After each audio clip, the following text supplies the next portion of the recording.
Intelligence failed me. I'm supposed to introduce the governor. All right. There, they didn't write it down. I wasn't going to do it. Okay. One of the great things about our working with Governor Quinn at the university, if I could just give you a little brief personal story that will introduce a man who hardly needs any introduction here, is that about 3 or 4 years ago, when there was some significant question about whether the monetary assistance program, which our most needy students depend upon in order to go to school at Roosevelt and to other institutions throughout the state, was having some difficulty in sustaining its funding down in Springfield. And a couple of us went over privately to meet with the governor and to talk with him about the importance of this and the importance of education to the well-being of the people of Illinois and the city of Chicago and our students particularly. We didn't even need to start. He gave us the speech that we were going to give to him. He already knew. He's a man who's an advocate, a passionate advocate for higher education and for people of all parts of the community. And it's a great pleasure to have you with us, Governor, on this very important occasion. Thank you.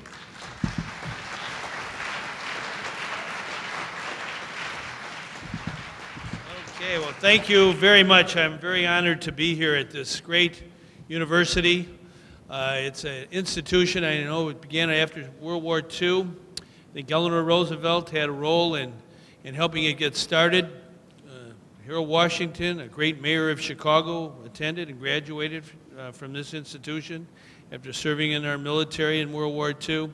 Roosevelt's a great place, and as Chuck just said, I want to salute Chuck for his great leadership of Roosevelt. Just hearing in the last decade or so the great growth and development that's occurred here is really special. It's always had a mission to make sure that everybody is in and nobody is left out when it comes to higher education. That higher education is not just for the elite or the people who are well connected. We want everybody in and nobody left out. And Roosevelt always takes those words to heart. And I really want to salute Chuck for his leadership. I know our state, we made some investments in the College of Pharmacy, I believe it was. We want to do more. As he mentioned also, our monetary assistance program, about $400 million that people of Illinois provide in scholarships to around 150,000 students who go to college, both private institutions and public institutions in our state. And many, many of these students are the first person in their family ever to go to college. And it's so important to help them with their financial need. They have the ability to do college work, but they need help when it comes to a scholarship for their finances. And unfortunately, our waiting list for that program is 150,000 students. We're only able to help about half of those who apply. And that is one of my goals as governor, is to get more resources for our scholarship program so we can send more students here to Roosevelt and many other schools across Illinois. And what a great place to come to see the Great Lake, Michigan, and all the architecture. And this special building that Roosevelt is housed in, it really is special. I know we're building some new buildings, and I look forward to being there. I'm sure our friend Bill Zwicker will be the MC at that time. And we do want to, I think it's December coming up pretty soon, right? That we'll be opening up a very, very special academic building in Illinois. We have big buildings like the formerly known as Sears Tower, now Willis Tower, and we're going to have a big academic building that Roosevelt will really pioneer. I do want to salute our award recipient, Robert Gruppe from Effingham, Illinois, for his commitment, and acknowledge the Goodman family and their commitment to helping this mission. And it is a mission that all of us are involved in. All of us have a role to play. We're all in this together. And there is a passage in the Talmud that says, if you save one life, you save the whole world. And that's what we're all about, Larry. I've known Larry a long time. I knew him before he knew me, because he was early on, back in the 50s and the early 60s, Community Discount Theater. Remember that, Larry? On Sunday mornings. And Larry was the host. He was a great retailer. And my brothers and I would religiously, after church, go and watch Larry on TV with Flash Gordon and many others. So later in life, I had the honor of actually personally meeting Larry. It was, I think, at an Israel Bonds dinner. And I got to go to Larry's office, and I met Lillian, and God rest her soul. But when we were there at Larry's office, he wanted me to see a map of Israel, and he's pointed out there in the desert, near the Negev Desert, I believe it is, Beersheba. I think that's the name of how it's pronounced. That's where Abraham settled. That was his hometown. When we finally figured it out, Abraham came to Beersheba and resided there, and last summer I got a chance to go to Beersheba.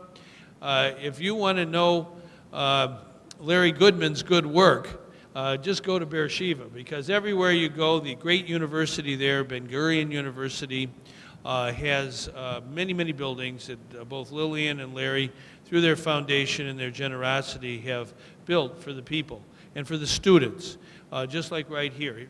I think that the most powerful force in a democracy for equal opportunity is education. And we have to understand that that is something all of us have a role to play. From birth, whether it's early childhood education or grammar school and high school, definitely community college, and here at these great four-year institutions of higher learning. We have to make sure that we invest our resources in education, because that's the best way we pass on our legacy to the next generation.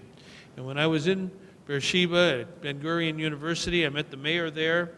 He wanted to send his regards because Larry understood, with respect to his philanthropy, to try and pick places that maybe were sometimes overlooked. And he's done that over and over again in his life. And this mission today that we're going to be learning about, in conjunction with the university, his foundation, to help us all learn together on how we can best deal with the problems of substance abuse. It's a very, very serious challenge to our state and to our country and to our world. And education is the very best way for all of us to help our children. We are custodians of the future. That's all of us. There was a great poet of Illinois, the poet laureate once upon a time, by the name of Carl Sandburg. And he said, "The birth of a baby is God's opinion that the world should go on." And I think it's very important that we understand that all of us who are a little bit older, who are adults and parents, we have an obligation to those babies born today and in the future to make sure we leave the world better than we found it. And that's what this day is all about. We honor the life of a special person who lost her life to a very serious challenge. Substance abuse and drug abuse, very, very serious. But we don't sort of turn our backs. We want to come together in the best traditions of our democracy and our faith, and we go forward in a way to honor the memory of someone very special. So I do want to thank Larry Goodman and his family, and we thank Lillian and all of those who are part of today.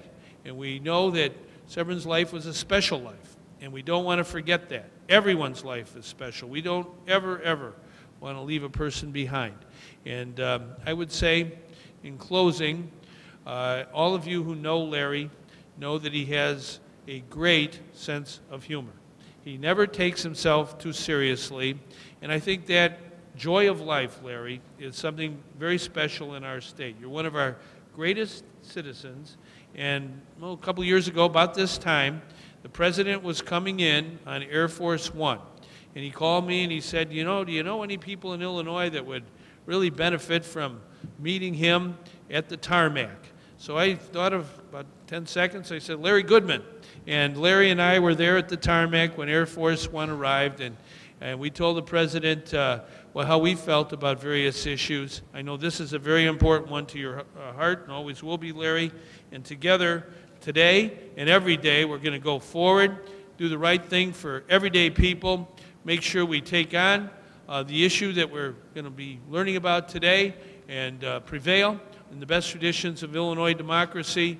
Will make the will of people the law of the land. Thank you very much. There's a word, it's a Yiddish word called chutzpah. Many of you know that word. It means somebody with a lot of nerve, a lot of guts, that somebody has chutzpah. I just learned the definition a few minutes ago, to be speaking between Middleton and our governor. You have to be really out of your rocker to do something like that. So if I appear nervous, it's only because I am. I want to thank you all for being here. It's very important. Now, I said you all. The reason for that, I was born on the southwest side of Chicago and was raised there, and we all said you all. We're here at this great university, and we're gathered in this room at this time with the weight of the country's problems weighing heavily on our minds. We talk about and hear about the economy, jobs, trillions of million dollars in debt, Medicare, wars, embassies, terrorism, and countries in the Middle East exploding and imploding, whichever you choose. I could go on and on with our problems, but you're fully aware of them too, I'm sure, because the media feeds it to us 24/7. I believe that drug and alcohol abuse problem is a greater threat to our nation than any of the above. The question of the viability of our nation lies in question, and its viability, as I said, as long as we have the threat of drug abuse. I know that it sounds like a very shocking statement, and I'd like to share with you a few statistics. Just hold on to your seats. We lost an average of 400 soldiers per year in Iraq. We lost an average of 175 in Afghanistan. Our losses from drug abuse is 37,500 per year. In 10 years, that's 375,000 versus 37,500 in the serious wars that we're engaged in. That's greater than 75 times. Every 15 minutes, we lose one of our citizens to drug addiction. That's 4 per hour, 100 a day. When you think about it in those terms, you realize how serious and drastic that problem is. Over 1/2 of our high school students, as we sit here now, are involved with drugs. 50% of our students. 500,000 people are incarcerated in jails throughout the country, and of course, we need to support them. They're incarcerated because of drug abuse. Yearly, there are 2 million people going to emergency rooms in hospitals throughout this country. We need to support that. The economic cost is somewhere around $2 billion. I submit to you, my friends, that the greatest threat to our nation is the drug war that we're involved in. And I say, yes, we're at war. And we're losing that war at the moment. Some say to me, and somebody said it here to me today, you have to stop the drugs from coming in. And I say, we can do that. All we have to do is stop the use of the drugs, and they won't be bringing any in. So that's our mission. We hear every day that the United States, particularly in this political season, must be the #1 in the world. I hate to say this, but if we're not victorious in the war against drugs, my friends, we're not going to be #1. We're not going to be #2. We'll be a country way off somewhere. So it behooves us to be soldiers in this war to prevail over the drug problem. People have said to me, as I mentioned to you, you can't win this war. And why are you doing this if you know you can't do any good, really? And I say, if I save one life, I'm satisfied that I've done my job. So again, they say we can't win. But I say, yes, we can. Yes, we can. Let's hear it loud and clear. Yes, we can. And we will. Many of you are asking, what can I do about it? Well, you can enlist in the Army that we have here and register your name. There's a desk in the back where you can, and forms that you can fill out, and you can enlist in this Army. We need every one of you. And finally, Governor Quinn. The state of Illinois has supported important prevention problems throughout the years. Today, we ask you to support the export. We export a lot of products in this state. We ask you to support the export of drug prevention to all of the other states in this nation. The state of Illinois is a model, a great model for the prevention of drug abuse, and we need to get it into all of the other states in this union. We're one, and we have to give it to the 49.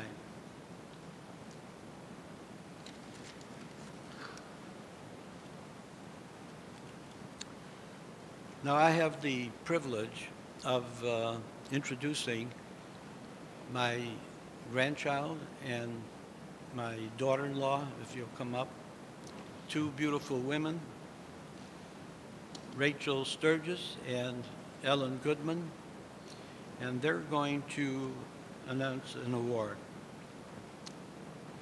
And they're going to introduce a man who I view as a one-man army in this war against drug abuse. And we have to be following him. And we're going to present the award.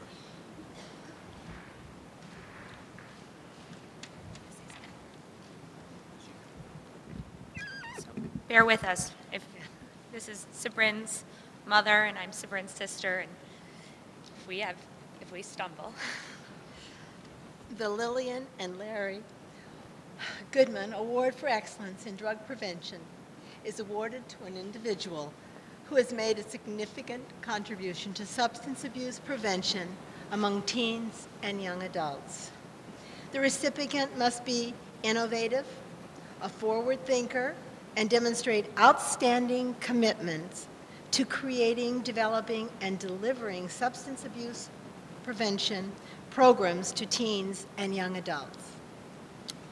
Our inaugural recipient became involved in prevention activities during high school. Driven by personal tragedy and witnessing firsthand the devastating impact of addiction on families, he vowed to constantly provide opportunities for young people to build their skills in creating healthy lives and deterring alcohol and drug use. Having spent countless hours over the past 20 years, both as a professional and a volunteer, he serves as a counselor, mentor, program leader, and youth minister, and trains others to deliver impactful prevention programs such as community health fairs, middle and high school curricula, and summer teen institutes.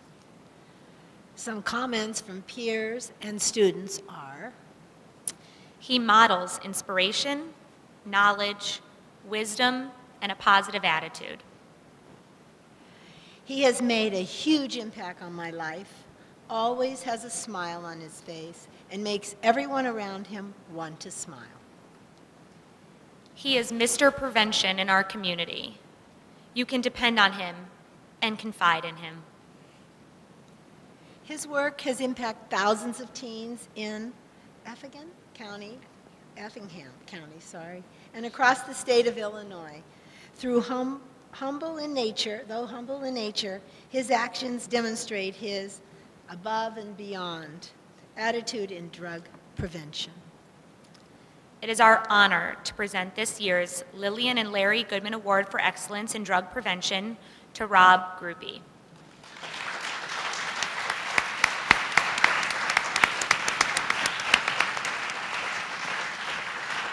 Should I get the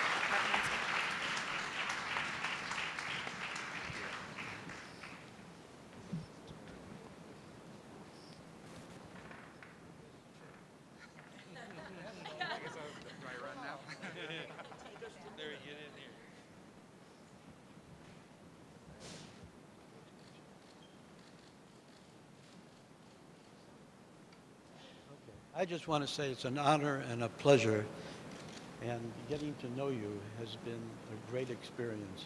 And we're very happy to present this $10,000 check to you as the head of all of the recipients of the letters that we received for this award. You're number one. Yeah, very good. A few words.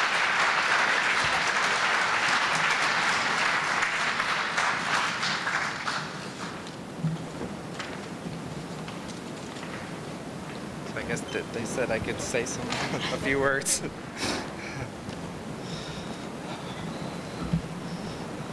I've had the opportunity to speak in a lot of rooms, but I think this is the first time that I've ever followed a president, a governor, and a former TV star, and awesome guy like Larry, and looking out over Michigan Avenue and into the Great Lakes. So bear with me. And he was saying a while ago, as far as being nervous about following people, I think that I'm right there with him, so I understand totally 100%.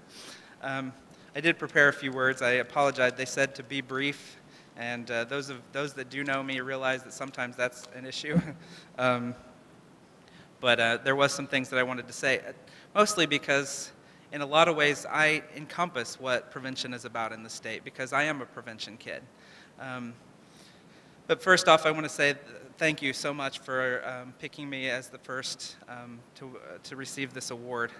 I am so honored and so privileged and speechless, and have been off and on for the last couple weeks, just thinking about it. But as I said earlier, I said that for everything that I do, it's because I have awesome people around me. And I'll mention that just a little bit. The journey for me started on November 13th of 1987, when I attended my first Effingham County Operation Snowball Weekend. I wish I could say that it was for the purpose of preventing drug abuse and for all of that, but really it came down to two things. Number one, my mom, who's here with me today, said that I had to go, and I was a freshman, so of course I listened to my mom. And number two, there was a girl. There's always a girl. So she wanted me to come, so I did. I'm thankful to those two people because they took me on this journey that's been going on for 25 years now. And that's an amazing number when I think about it. The thing that I discovered first and foremost is that it saved me. Prevention saved my life. Those of you in the field know all the risk factors in my life were there. Divorced family, drinking problem with a parent, bullies, people that just didn't understand any of that. I embraced what the Snowball motto was, and it's very similar to what was said earlier. Each team given correct and up-to-date information will make good decisions in their lives. And that's something that I've always strived to do through my work in prevention. Each kid given the correct information and up to date and about their health will make good decisions. And that's the prevention message that I live every day of my life. The other piece of the Snowball message is that if I can reach one person, and then that one person reaches another person, that effect is going to snowball. And I believe that to be true, and I've seen it happen many times over my life, and it's an awesome thing. And I continue that for the rest of my life because I believe in the power of teenagers.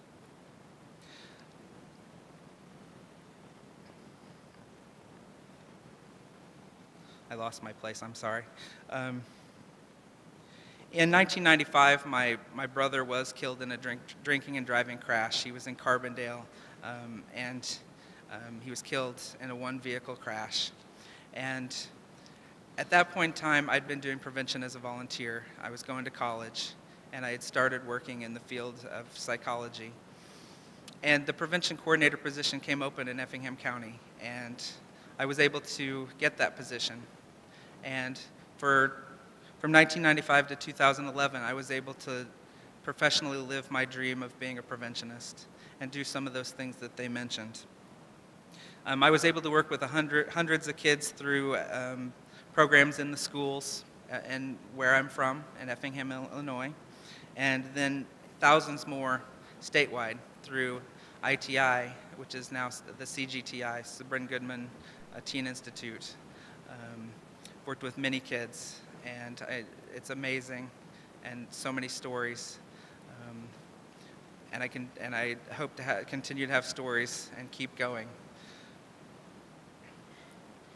But I was able to get paid for what I did.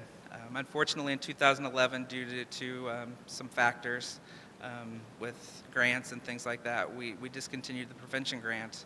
But I knew that I needed to continue as a volunteer, and I had the passion, and it was something that needed to be there for the kids in my community and the state and worldwide. I decided long ago that I was going to make sure that this sort of thing was around for my kids. My kids are here today. 2 of my kids are here today. And I knew that I wanted to continue my work, even though I was no longer in prevention as a professional. I knew that my volunteer career was necessary.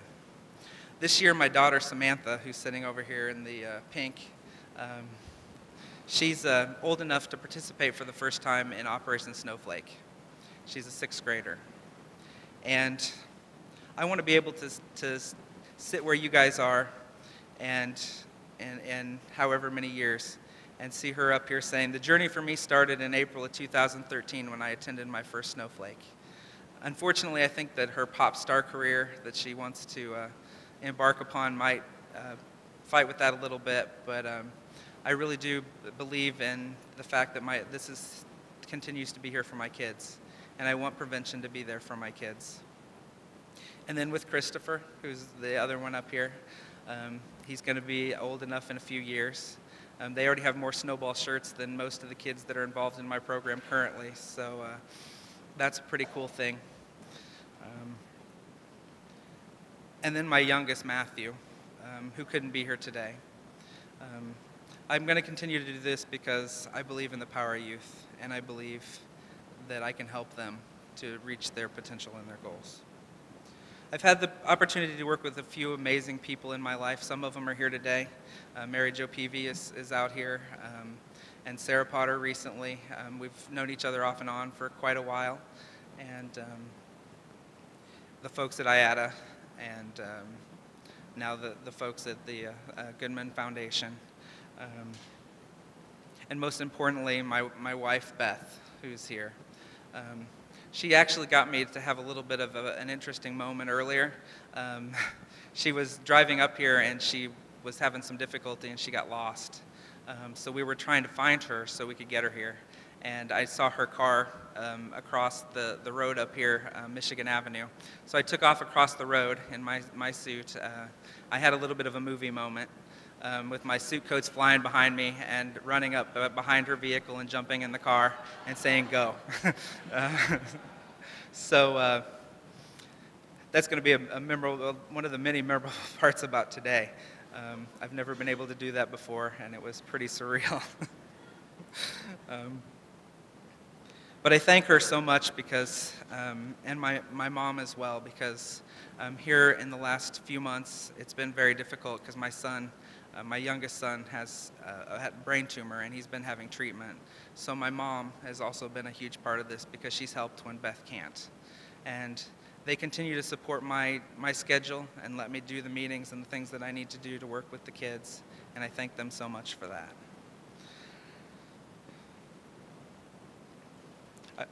So kind of in closing, I want to thank Susan Rifkin for working with me over the last few days and coordinating my busy schedule to be able to get the information that she needed and that I needed, and the people at the Lillian and Larry Goodman Foundation for this recognition and for being the first. That is a huge honor, and I appreciate that so much. I want to tip my hat to the other nominated people. You're making a difference. I know that is true, and I know that you'll continue to do so. My pledge to you today is that I'm going to continue to believe in the power of youth, and that I'm going to help to cultivate the leaders of tomorrow. It's what I've always done, and it's what I will always continue to do. I want to say thank you to all the kids over the years that have let me be a part of their journeys. And I want to leave you with this quote. When you do the right thing, good things tend to happen. From where I'm standing today, with this in my hand and this envelope, I think that that's a pretty true statement. Thank you, everyone, so much, and I wish you the warmest fuzzies ever imaginable.